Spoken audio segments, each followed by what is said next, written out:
Bonjour et bienvenue chez les Gourmandes Astucieuses et dans le jardin d'Écolo Bio Nature. Alors aujourd'hui, je vais vous montrer un de nos pieds de courgettes qui est assez impressionnant.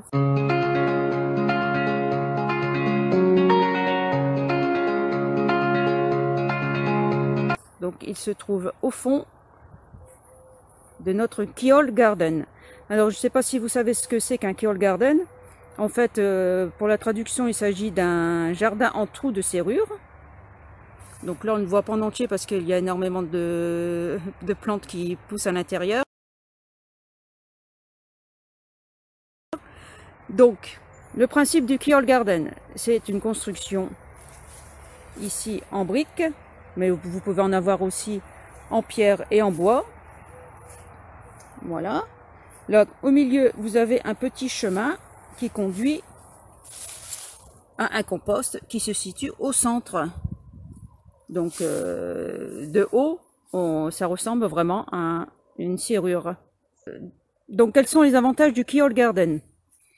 Tout simplement, les briques qui se situent autour de la construction conservent la chaleur. Donc c'est intéressant pour faire pousser les plantations. Donc surtout ici dans le nord, par exemple pour faire pousser les courgettes, les piments, les poivrons, etc., etc. Donc cette année, nous avons voulu changer nos plantations. Il y a essentiellement des courgettes, comme vous voyez du chou, une énorme poire de terre et quelques fraises. Donc le principe, ce sont les briques qui conservent la chaleur et le compost qui se situe au milieu, qui diffuse tous ces bienfaits à l'ensemble de la terre qui se situe à l'intérieur de la construction. Donc le compost va diffuser ses nutriments, ses bactéries et ses champignons. Donc il va nourrir la terre, donc les plantes qui vont pousser à l'intérieur. Donc notre Keyhole Garden a été construit en 2012. Nous sommes une des premières en France à avoir mis en avant cette construction. Nous aimons faire des expériences dans le jardin, donc Isabelle qui a repéré cette construction s'est dit pourquoi pas en construire un à la maison. Donc bien sûr, moi j'étais partante, je suis partante pour toutes les expériences. Donc ce que nous avons fait, nous avons récupéré ces briques chez un habitant en fait, qui est juste en bas de chez nous. Donc ces briques, ce sont des briques de récupération d'un barbecue. Donc, bien entendu, pour faciliter les choses, ces briques n'étaient pas de taille et de forme rectiligne, on va dire. Donc, ça a facilité les choses, comme vous pouvez facilement l'imaginer. Mais finalement, nous nous en sommes bien sortis, apparemment. Donc, je tiens à préciser que c'était ma première maçonnerie. Hein. Donc, il est quand même assez rond. Je vais faire le tour, comme vous le voyez. Voilà. Voilà, voilà, voilà. Et voilà. On refait le tour, on arrive au centre, dans le petit chemin qui conduit au composteur. Donc depuis 2012, il a bien tenu.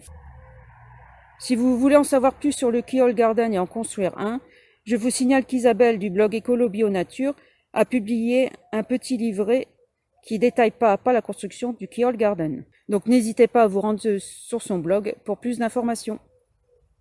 Donc comme vous avez certainement compris, l'avantage du Keyhole Garden, c'est qu'il permet de faire pousser les plantes facilement. Donc vous avez des spécimens assez impressionnants. Donc je rappelle la poire de terre, mais également la courgette. Donc là vous voyez, je me recule parce que sinon on ne voit pas très bien.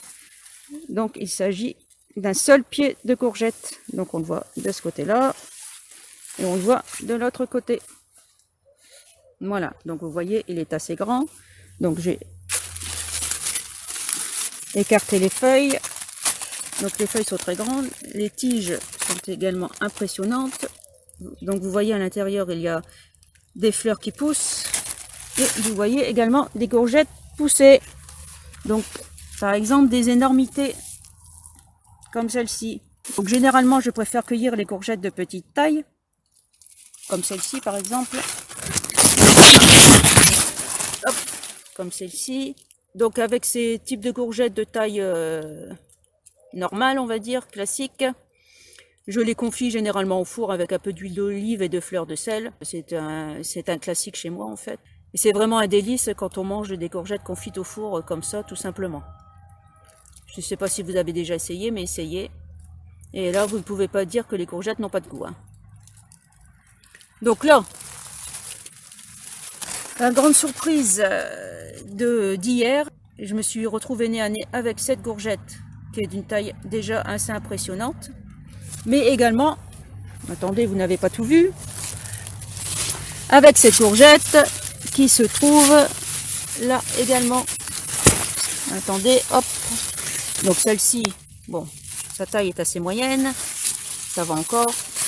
Mais il y en a une derrière, attendez, voilà, qui a été cachée et qui est encore d'une taille encore plus impressionnante.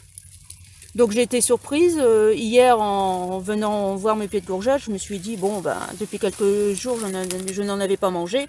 Donc je me suis dit, bon, il doit peut-être en avoir quelques-unes. Et effectivement, il y en a quelques-unes. Et cette dernière, je ne l'avais pas vue. Elle était cachée derrière une feuille. Et comme les tiges sont assez grandes, elle m'a échappé. Bon, ce n'est pas grave, bien entendu, je vais les manger. Donc cette dernière, comme elle est vraiment très grosse, je vais certainement la conserver congelée, coupée en morceaux. Je vais retirer les graines à l'intérieur, parce que là, elles doivent déjà être assez grosses. Et cet hiver, je vais certainement la manger en tagine, tout simplement. Donc ce n'est pas perdu, bien entendu, je ne vais pas les perdre. Donc c'est pour les courgettes de taille moyenne, comme celle-ci et celle que vous avez vue derrière, je vais tout simplement les farcir. Donc j'ai décidé de les farcir avec du boulgour et des lentilles. Et comme vous le voyez, il y a d'autres courgettes qui poussent encore un peu partout. Donc on va pouvoir s'en régaler encore plusieurs jours, pour plusieurs repas. Donc voilà, j'en ai terminé avec la présentation du Keyhole Garden, mais également avec cet énorme pied de courgette. Vous allez pouvoir retrouver la recette de courgettes farcies aux lentilles et au boulgour sur mon blog. Donc c'est une recette pas à pas comme d'habitude. À bientôt!